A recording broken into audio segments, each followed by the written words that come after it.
ദൈവനാമത്തിന് മഹത്വമുണ്ടാകട്ടെ. യിരെമ്യാ പ്രവാചകന്റെ പുസ്തകം 5-ാം അധ്യായം 26 മുതൽ 31 വരെയുള്ള വാക്യങ്ങളാണ് നമ്മൾ ഇന്ന് നോക്കുന്നത്.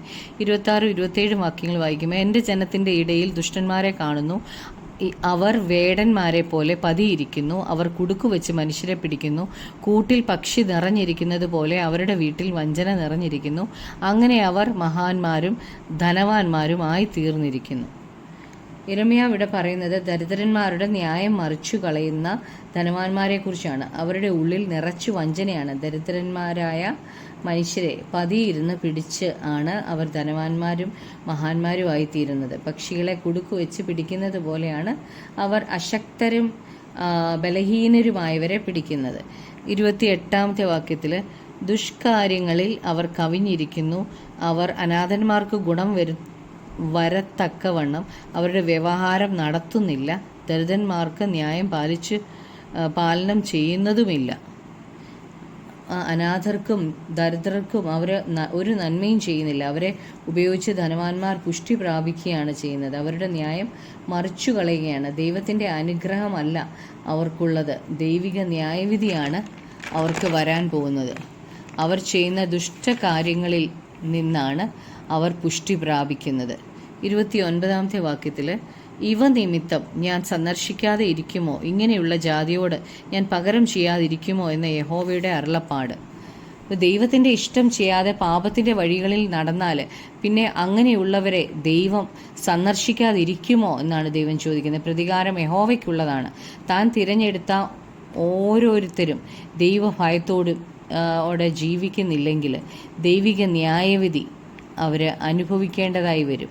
30-31 വാക്യങ്ങൾ വായിക്കുമ്പം, വിസ്മയവും ഭയങ്കരവുമായുള്ളത് ദേശത്ത് സംഭവിക്കുന്നു. പ്രവാചകന്മാർ വ്യാജമായി പ്രവചിക്കുന്നു. പുരോഹിതന്മാരും അവരോട് ഒരു കൈയായി നിന്ന് അധികാരം നടത്തുന്നു. എൻ്റെ ജനത്തിനോ അത് ഇഷ്ടമാകുന്നു. എന്നാൽ ഒടുക്കം നിങ്ങൾ എന്തു ചെയ്യും?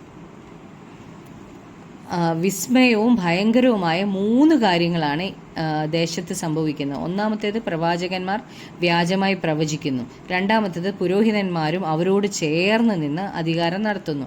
മൂന്നാമത്തേത്, അത് ദൈവത്തിൻ്റെ ജനത്തിന് ഇഷ്ടമാകുന്നു. പ്രവാചകന്മാർ ദൈവത്തിൻ്റെ നാമം പറഞ്ഞാണ് പ്രവചിക്കുന്നതെങ്കിലും അവർ പറയുന്നതെല്ലാം വ്യാജമാണ്. രണ്ടാമതായിട്ട്, അധികാരം നടത്തുന്ന പുരോഹിതന്മാർ അവരുടെ ഇഷ്ടത്തിനാണ് അധികാരം നടത്തുന്നത്. അവർ ഭരിക്കുന്നത് ദൈവിക സ്നേഹത്തിൽ നിന്നല്ല. ദൈവം അവർക്ക് കൊടുത്ത അധികാരം അവർ ദൈവഹിതപ്രകാരം അല്ല ഉപയോഗിക്കുന്നത്. ജാതികളെ പോലെ സ്വന്തം ഇഷ്ടത്തിന് അവർ അധികാരം ഉപയോഗിക്കുകയാണ്. ദൈവജനത്തിൻ്റെ ഇടയിൽ കള്ളപ്രവാചകന്മാരുണ്ട്. ദൈവശക്തി ത്യജിച്ച് കളയുന്നവരുണ്ട്. അവരുടെ അധികാരം അവർ തെറ്റായിട്ട് ഉപയോഗിച്ചിട്ടും ജനം അവരെ അനുഗമിക്കുക തന്നെ ചെയ്യുക. പുതിയ നിയമസഭയിൽ അപ്പോസ്തലന്മാരുടെ കാലം മുതൽ തന്നെ ഇങ്ങനെയുള്ള ലീഡേഴ്സിനെ അനുഗമിക്കുന്നതായിട്ട് നമ്മൾ കാണുന്നുണ്ട്. അതാണ് ഇരമ്യാവിനെ വിസ്മയിച്ചിരിക്കുക ഇരമ്യാവ്. ദൈവത്തിൻ്റെ ജനം കള്ളപ്രവാചകന്മാരുടെ അടുക്കിലേക്ക് ഓടുകയാണ്. അവർക്ക് ഇഷ്ടമുള്ളത് അവർ ജനത്തോട് പറയും. ഈ വചനം കള്ളപ്രവാചകന്മാർക്കും ജനത്തിൻ്റെ മേൽ അധികാരം നടത്തുന്ന പുരോഹിതന്മാർക്കും അവരുടെ പുറകെ പോകുന്ന ഭോഷന്മാരായ ജനത്തിനുമുള്ളതാണ്. എന്നാൽ ഒടുക്കം നിങ്ങൾ എന്ത് ചെയ്യുമെന്നാണ് യിരെമ്യാ ഇവിടെ അവസാനം ചോദിക്കുന്നത്. ഇങ്ങനെ പോയാൽ ഇവർക്ക് എന്ത് സംഭവിക്കും? ഇവർ ഇതിൽ നിന്ന് രക്ഷപ്പെടത്തില്ല. വ്യാജമായതിൻ്റെയും തെറ്റായ അധികാരത്തിൻ്റെയും പുറകെ പോയാൽ അവരുടെ അവസാനം നാശമായിരിക്കും. ഈ അധ്യായത്തിൻ്റെ തുടക്കത്തിൽ, ഈ 5-ാം അധ്യായത്തിൻ്റെ തുടക്കത്തിൽ ന്യായം പ്രവർത്തിക്കുകയും വിശ്വസ്തത കാണിക്കുകയും ചെയ്യുന്ന ഒരാളെങ്കിലും യെരുശലേമിൽ ഉണ്ടോ എന്ന് എല്ലായിടത്തും യിരെമ്യാവ് നോക്കിയിട്ട് ആരെയും കണ്ടില്ല. എന്നാൽ നാം ഒരു നീതിമാനെ കണ്ടുമുട്ടി.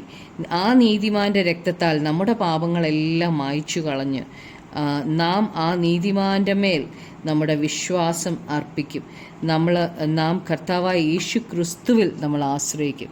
നമുക്ക് പ്രാർത്ഥിക്കാം. കർത്താവായ യേശുവേ, കർത്താവേ, നീതിമാൻ ആരുമില്ല, ഒരുത്തൻ പോലും ഇല്ലല്ലോ കർത്താവേ. എല്ലാവരും പാപം ചെയ്ത് നിത്യമായ നരകത്തിലേക്ക് പോവുകയാണല്ലോ കർത്താവേ. അങ്ങ് ഞങ്ങൾക്ക് കർത്താവെ നീതിമാനായിട്ട് അങ്ങേ ഞങ്ങൾക്ക് കർത്താവെ അനുഭവിക്കുവാനും ഞങ്ങളെ രക്ഷിക്കാൻ തക്കവണ്ണം നീതിമാനായ അങ്ങ് ഞങ്ങൾക്ക് വേണ്ടി ജീവനെ തന്നതിനായി നന്ദി പറയുന്നു കർത്താവെ. അപ്പോൾ സ്വന്തം ജീവൻ ഞങ്ങൾക്ക് വേണ്ടി തന്ന കർത്താവ്, അപ്പോൾ ആ ജീവനോടുകൂടി ബാക്കി ഞങ്ങൾക്ക് വേണ്ടതൊക്കെ തരുവാൻ ശക്തനാണല്ലോ കർത്താവേ യേശുവേ. അപ്പോൾ അങ്ങ് ഞങ്ങൾക്ക് വേണ്ടി മധ്യസ്ഥനായിട്ട് പിതാവിൻ്റെ വലത്തുഭാഗത്തുള്ളതിനായി നന്ദി പറയുന്നു. ഞങ്ങളുടെ ബലഹീനതകളിലെല്ലാം അങ്ങ് തുണ നിൽക്കുന്ന കൃപയ്ക്കായി നന്ദി പറയുന്നു കർത്താവേ. ഞങ്ങളെ ബലത്തോടെ നടത്തണമേ, ഞങ്ങളെ വീഴാതെ വണ്ണം ആ മഹിമാസന്നിധിയിൽ ആനന്ദത്തോടെ നിർത്തുവാൻ അങ്ങ് ശക്തനാകിയാൽ നന്ദി പറയുന്നു കർത്താവേ. ഞങ്ങളുടെ പ്രാർത്ഥന കേട്ടതിനായി നന്ദി. യേശുക്രിസ്തുവിൻ്റെ നാമത്തിൽ തന്നെ ആമേൻ.